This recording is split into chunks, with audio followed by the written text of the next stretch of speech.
कमला पर भाग परी चल जबे दिन धरे आज ठाकुर जी बेनी बाबा के कहल गए आई हो कमला के रहले कर पर पार में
बचा दिए मेरी नाना पार है कि भाई ठगना चल मोहब्बे आगू चल देते अमा यबरा का देनी बाबा पछा यहां लगना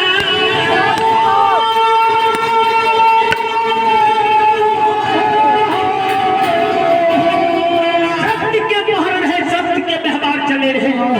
भैया तुम्हारा भाई ठगना चल रही है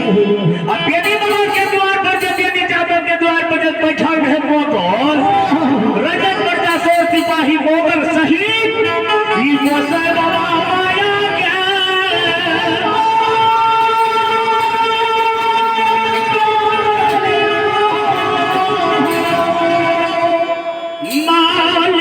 माया बरसात के समय रहे बाजा विस्तार कर के धर्म के व्यवहार फिर गए जहां वहां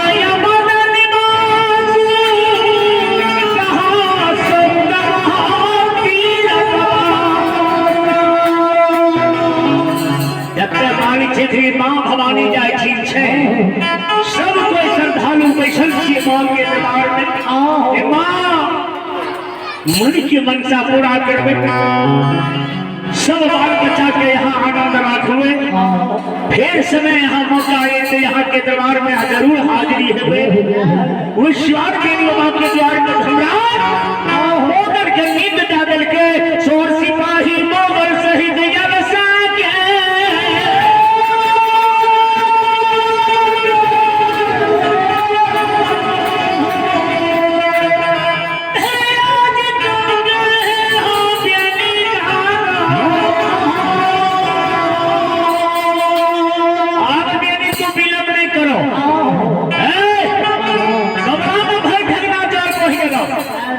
मोगल रैयत प्रजा सोर सिपाही मोगल साहब का गीत गा दियो कायल सब सीट जलाई तू जल्दी भागो तेरी बाबा कहवर में खीर पूरी पकवान सलामी दही पाउडर रोट पके रहे चादर के खूंट में मोटा बहिल आहे मोटा उठा के सिर पर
पड़ी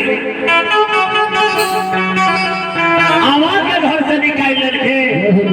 अब माय के घर से निकाल लेके धरी पर के मोटा सिर पर ला लेके क्या दन है गिलन के कमला के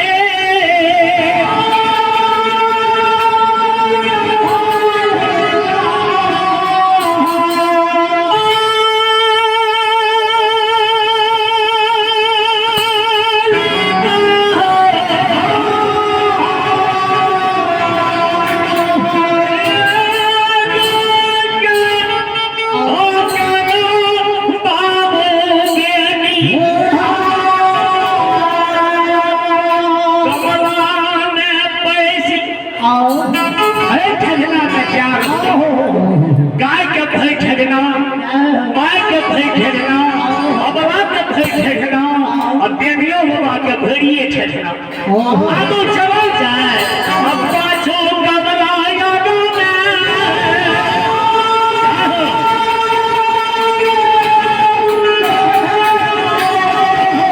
आधा कमला दल के नहीं जानी जाता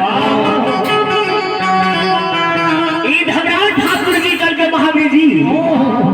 देवी जादव जब प्रवी चल जेते अब भगवान के जब नींद टूट जेते एहो भगवान के बगल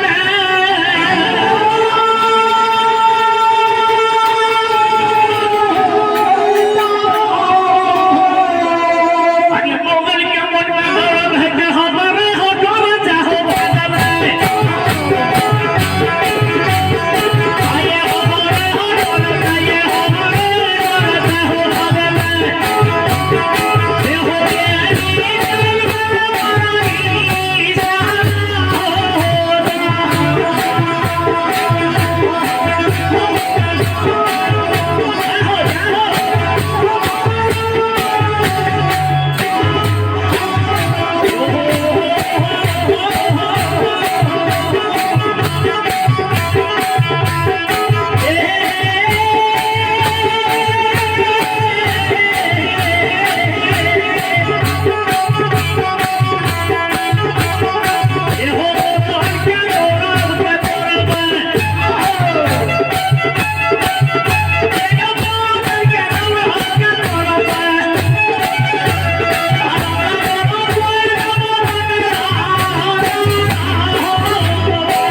मोगल के गौरव के आज छोड़ दे अब देवी जादव जा रही आधा कमरा चल के ले आहे श्रोता भंडार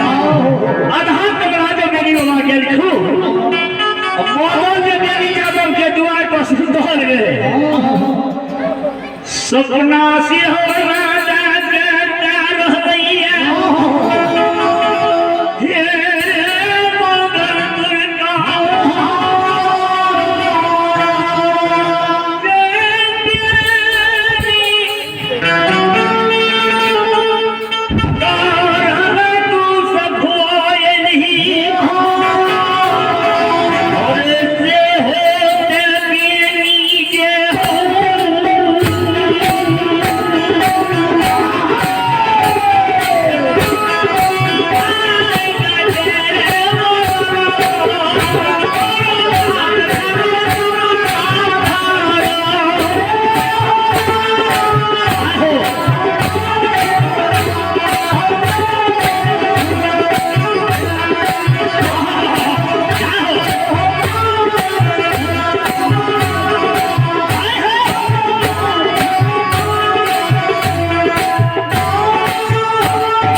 11 टका के दाम रखे छिए पीने जागर दी भवानीपुर वासी देख लो एक आवासीय सूचना है नटुआ माटी बड़ी धूमधाम से यहाँ सबके माँ भवानी दुर्गे माँ के दरबार में आने के लिए सबके जाइए श्रद्धालु भोजन भाव क्या क्या बिछौने की व्यवस्था है जे क्या ले क्या आप लोग लगा छिए और सब जतेक माय बहिन छिए सब आपन मेला समझ के संधा से सबको बैठ के और प्रोग्राम के भोर देखनाइ छै क्या बच्चे वाला बाबू आबि गेलै अपना पार्टी लेके हे देखियो मन में बनियो रहल छै जगह ला लिया तो जगह नहीं मिला तो बड़ी दुर्गा महारानी के दरबार छिए साधारण माने छिए एहि लेके चारों युग से माये ने संत का उद्धार करके निश्चर में संहार करके तो जोरदार से एक बार आवाज लगा दियो दुर्गा भवानी के नाम पर ओ ये तेरा मानी की अरे सर बजे भोर के ढाई के धान झपको एना चलतो हां जब कहने धान उड़े छे रे और भगवती माई के नाम पर तो हेरना देने हे एना हमें देखाई देते मार और सब के ढोली के भर देते छूट कुछ में कुछ देबे करते छूट नहीं देबे बर्बाद है माई की अरे हाथ उठा के बात लगाबियो बोलिए दुर्गा भवानी की जय हो मेला कमेटी मेला मालिक से आग्रह छे जखनी कहबे आवाज देबे बंद करू तुरंत बंद भए जाए सीधा बात अगर हटे तो कहबे दियो सीधा बात तब जे छे भोजन करते तब हेतै ता तक हवे दियो भगवती माई के नाम पर और जहां तक आवाज जाए तो झगड़ा भंसार क्या देबे मैं कही विलंब करबे तो जवाब नहीं मिलो किया तो कम से कम 1 लाख लोग के माई के कृपा छे ऐसे क्या करते क्या साधारण नटवा नहीं ले वो नटवा ले जब मत करते तोड़ दल के तो ढेर के बोला बाबू नाम नहीं हे देखियो 18 शर्मा बड़े में घीटोगा 21 टका जमा जाकर भवानी के दरबार में एक रोज होली के खो भर्ती हो जाए दूसरो एक नाम में फेर कान करे रहते बोलिए नानी महाराज की उनके पुण्य माता की ये बड़े प्यारा बच्चे छिए वो चोर समाज की आहा जय हो धर्मराज भाग्य